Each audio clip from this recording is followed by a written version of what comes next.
umukelo khona ekhaya ukhulumako uDlamini Mthandazi. Ngiyakhuleka ngithandaza onenkinga yakhe ngiyamkhulekisa.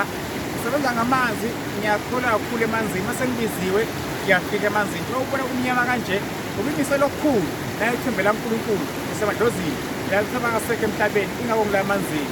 Ngizokhuluma umukelo khona ekhaya ukuthi masibuyele emuva emasikweni ethu esintwini sethu sitawuphumelela. Amanzi ayingozi but amanzi ayimpumelelo. Kukabili ngenzeka kubulala ezakuphumelelisa.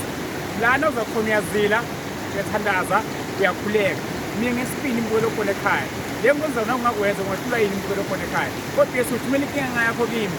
Umsebenzi nemabhadi ekuyisithunywa imali ehlala kuwe uphakabi amashwa awuphumeleli uhambe inyanga awutholi impumelelo bafundisi zangoba yonke uhambe khona uyibona impumelelo. Ngithine ikhona ngeze kube khona into evalako akusibo labakulapha abakwazi cha khona ifike khona futhi ikhulekele uphumelele. Ngiyabonga kodwa Yesu umukelo khona ekhaya ukhulumako uDlamini Mthandazi umukelo khona ekhaya amandla enginawo asemanzini. Ngiyabonga.